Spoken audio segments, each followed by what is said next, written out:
And hello again, everybody. Welcome to Girls High School Basketball on SUV TV. You're watching the Hawks Naismith Holiday Classic, where McEacher at 3-1 will take on the Westlake Lions, who are 3-2. Once again, hello, everybody. I'm Duane Walker, along with my broadcast partner, Sly Williams, and Miss Christina Walker joining the broadcast tonight. Is this the year where everybody gets their get back on the Westlake Lions? We'll find out tonight. All right, how about from you, Christina? What are you expecting tonight? Just considering how much talent has come out of both of these programs, I'm expecting nothing less but a great game tonight.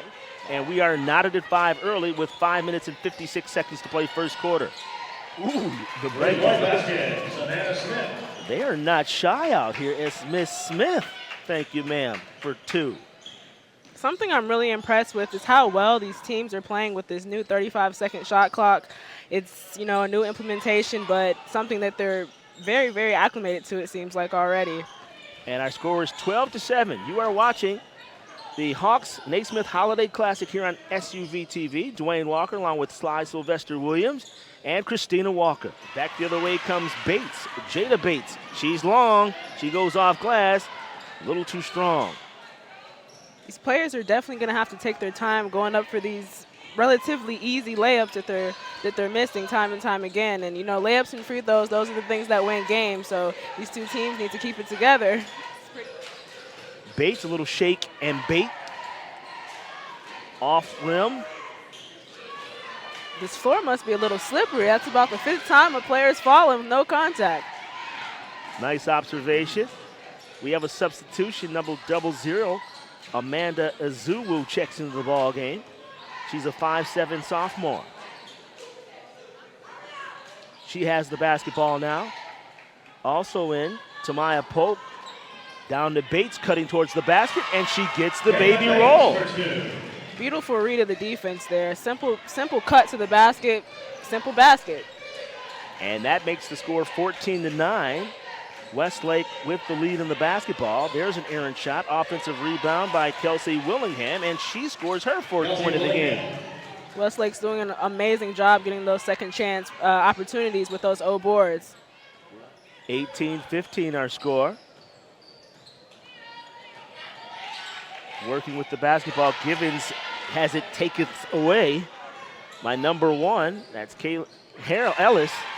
And Ellis scores her 5th point of the game. 30-second timeout. There's a timeout on the floor, a 30-second timeout, but we'll keep it right here. Just like that, one simple turnover can turn into a 3-point game. No question about it. All right, so Christina, you got a little break from your college schedule. You play basketball at Washington University in St. Louis. How has the college experience been so far for you? It's definitely a lot different than high school, but it's an experience I'm glad that I'm getting, both academically and, basketball-wise. Like I said, great school academically. Basketball team's extremely competitive. We're doing pretty well right now, so good to have a break, but can't wait to get back to it. I'm glad to be watching some girls basketball back home. Now, what do you tell these young ladies? You got a couple of seniors on this team. They're looking to go to the next level. What's the difference? What should they expect, coming from high school and going to college? What should they expect in a student athlete? The biggest thing for me would probably be spending so much time in the gym, whether it's watching film, having 2.5-hour practices, rehab, lifting, a lot of things that you don't normally do at the high school level. It's just a lot more time, a lot more commitment, but at the end of the day, it makes you a better basketball player. So if that's what you want, that's what college hoops are for. Bates has the basketball now. Gives it up to number 15. That's Khalees Hill. Stepping away is Ellis. Now inside to Bates. Bates on the outside. There's a launch, and it's good. If Westlake is not careful, McEacher is going to take this momentum that they have right now and run with it. They're already trying to do that with that 3-point basket. That's the 9th point for Miss Hill as she spots up from the corner. 3-ball corner pocket. And I wonder if this full court pressure that McEacher is putting on Westlake is what's, causing all this, quick shots, early shots, all this frenzy that's, turning into turnovers. Open look from 3 is long. There's a loose ball. Bates chases it down for McEacher. There's a long outlet pass, and that is going to be deflected. It will be 1st and 10 for Westlake. Wrong sport, Duane, but They'll inbound the basketball, deflected away. Nice job making her presence felt. Takara right away. The outlet pass, and there's a miss. They missed the square again. Sorry about that. Something about number 5, Jada Bates, who hits the and-one in the paint. She's super active, running up and down the court. Super active, as you can see, running for the fast break to get hers after an amazing defensive rebound. Love to see that. Back the other way comes Westlake. And there is an offensive foul. Nice job by number 4, Haley Cephas, who just checked in the game, drawing contact. She's a 5'10 junior. And there's nothing like the bench celebration, once the team gets a charge. Can't see it here, but the Keatron bench was very excited about that charge. There they are right there. Oh, you're right. They get up, they're clapping, slapping hands. 24-18 our score. Driving up and in. Nice left-handed move by Kristen Roche. First time she gets on the board tonight. Sly, what are you seeing about Westlake's defense? The reason that, McEachern's able to keep getting into the paint and get these shots up. Well, one thing about Westlake right now, they're not playing. Oh, nice cut to the backside. Willingham's got 8. Go ahead, Sly. They're not playing good team defense. Once that point guard or that guard breaks down the defender, somebody needs to step up. They need to have a foot in the lane, and somebody needs to step up and cut down or cut off that easy path to the lane. And nobody from Westlake is actually stepping up and cutting off that path to the lane. They'll work it around. Langston gives it to Willingham. Off glass, good. Willingham has 10 points, but nice assist on that play. Speaking to your point about defense, one concept that I was introduced to in college is gap defense, which means if your defender is blown by, like you said, at least 1 foot should be in the lane in order for you to, at least jab to the ball, make the ball handler consider maybe kicking it. But that's, like you said, not something that defense is getting. That concept is not just not something that they're getting right now. Welcome back, everybody, to the Hawks Naismith Holiday Classic girls action. Third quarter just seconds away between Westlake and McEachern. McEachern holds a narrow 26-24 lead, and Duane Walker along with Sylvester Williams and Christina Walker. I'll start with you this time, Christina. What are you looking for in this second half of play? I'm definitely looking for a little bit of a cleanup as far as turnovers are concerned. And as far as defensively, I'm expecting a lot better defense from Westlake, so McEachern doesn't get those opportunities to just drive to the basket pretty much uncontested.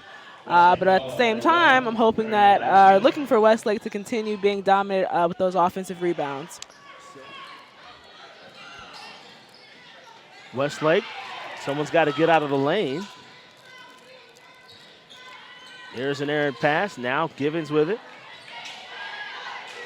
Inside, going up, off glass, and good. Fantastic ball movement there by Westlake on that possession. No question about it. Very athletic move there by number 5, Jada Bates for McEachern. In transition comes Westlake. And tripped by Bates. I believe it was Bates that tripped her up. It was Jada Bates, a little too aggressive. For Westlake, number 12, Stagnero, number 12, checks in. I'll argue you down for that one. I don't think there's ever such thing as being too aggressive. It's just you have to be smart without aggression. Sly, what do you think about that? You know good and well how I feel about that. I've never seen a shot that I didn't like. My philosophy is when I step in the gym, I'm open. So, Sly, have you heard any activity with the name, image, and likeness at the high school level? Yes, there's a young lady at Sprayberry. Flaugenet. Flage. I'm sorry. It's all good. I'm here for you. We'll have her on SUV TV Game of the Week later on in the year, I think, in early February. Wow. Look at here, man. 16, 17 years old, man, that NLI. There's an errant shot. Put back up by Langston. And Langston scores her 9th point of the game. And just being a young lady myself who took advantage of these recent changes in the NCAA rules, I can't be anything but proud of, girls and women who are willing to take advantage of any opportunity they can to profit off of, who they are as people, who they are as players. I think it's a beautiful thing that it's, finally coming to pass after, hearing it in the news for so long. Mm-hmm. I am so jealous, so upset at that. So upset at that, man, that I can't, I couldn't capitalize on that. But, how do you navigate? Oh, nice 3 out of the corner. 3-point basket by Roche. How do you navigate that? What advice would you give to these youngsters, Christina, about establishing your brand? Because you have your own brand, Price and a Girl TV. How do you go about establishing that, and what advice would you give to these young ladies? First and foremost, I would want to advise anyone to make sure that they know what they want to stand for. So for me, mine is, positivity and women empowerment. I love to keep a positive face. I love positive energy. So that's, what Christina Girl is. So know what you want to do. And as far as just navigating it, it's a crazy world, but at the same time, you have the internet.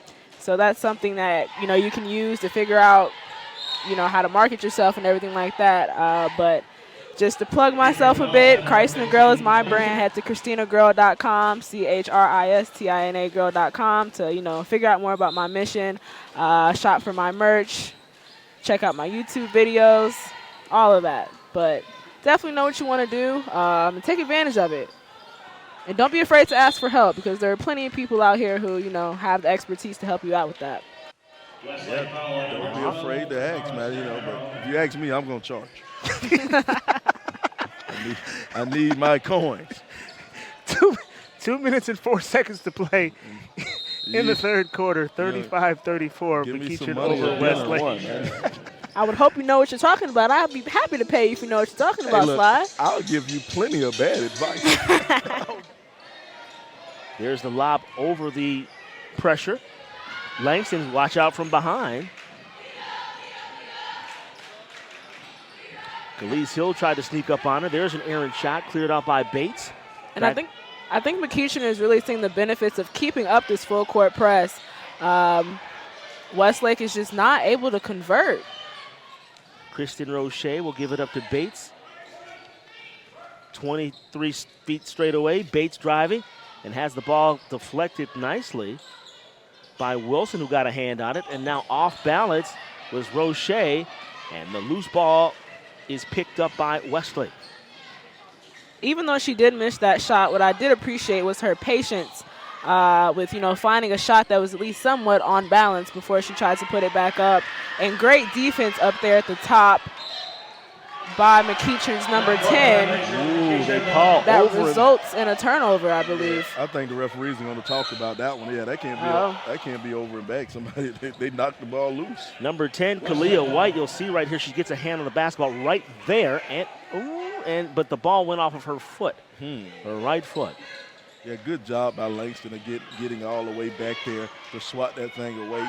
Just being active in the open court, never giving up on a play. You love to see that type of hustle out of your defenders. No question about it. And then to be heady enough to get the block without the foul. There's a drifter in the lane by Ellis. Ellis heating up. And one reason McEachin is able to get, as we have a steal. Ellis has 13 points. Now she has 15 points after adding those two. And see, here's the thing. Here's the mark of champions, and here's the mark of a team that wants to be a champion. What you do, you step on the gas. You come out of those opening minutes of each quarter, and you just put your foot on the gas to try to drive your lead and just drive it out of reach right there. That's a team that's a champion right there. That's championship caliber, championship pedigree. Look at that hustle. No question about it. Speaking of championship caliber, when we talk about the little things that win basketball games, layups, free throws, something else I'd add to that category is box outs, because as you see, McEachin has done a very good job boxing out Westlake, who had a lot of offensive rebounds in the first half. And as you saw on that last play, resulted after that box out, resulted in a score. So just the little things are what make basketball so easy, but also so interesting to watch. Third foul. We see Westlake increasing their defensive intensity with a 10-point deficit at the moment. 44-34 the score. McEachern with the lead and the ball. Bates content of working that shot clock down. It's at 10. Let's see if they recognize. Driving, and they'll kick it out. Open shot for White, and White converts. Still looking for Westlake to make some type of run, challenge this lead. They're down a dozen points. That basketball is shot. Nice up and in by Willingham.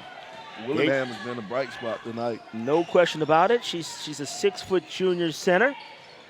Not afraid to shoot that jump shot right outside the paint. Willingham couldn't find the bottom of the basket. Nice little fake there. Oh, couldn't convert. Nice little fake, however, to set it up. Back the other way. And going down to the ground was Ryan Wilson. Let's hope she's all right. She's slow to get up. Something I'm loving about how McEachern is playing is that they're playing team basketball. They're not afraid to push the ball up the court to the open man for the open layup or somewhat contested layup. But at the end of the day, it's good to move the ball fast like that. And when we're talking about the next level, all it is up and down. As far as the women are concerned, 10 minutes a quarter, up and down. That's how it is. So seeing the intensity that McEachern specifically has as far as pushing the ball is concerned is a good thing to see. 1:40 to play. Now Westlake needs to pick up the defensive intensity here. With the left-handed scoop is Roche. That was impressive. And despite being up by 10, McEachern still bringing pressure. That pressure bursts, though, and there's a foul call. Something about that play by Roche that led her to get that basket is her sudden change of speed. You can see here she's just, mellowing around at the three-point line. All of a sudden, she makes a sudden burst to the basket to finish that. Givens with the second attempt on the way. Doesn't go in, but they're going to keep it right here. They're going to call another foul. It's interesting you talk about the change of speed. One thing I tell kids when they go to college is a lot faster. Have you noticed a difference in the speed when you went to school? 100%. Just even the fact that programs take the time to have conditioning days shows and proves to you that being in shape is something that's really important once you get to that college level, and that's because all that we do is run up and down. We have, transition where everyone gets to their spot, runs to their spot as hard as they can in hopes of getting, an open basket or at least beating the defense down the court to get a good look. So it's something that's very important at that next level, yes.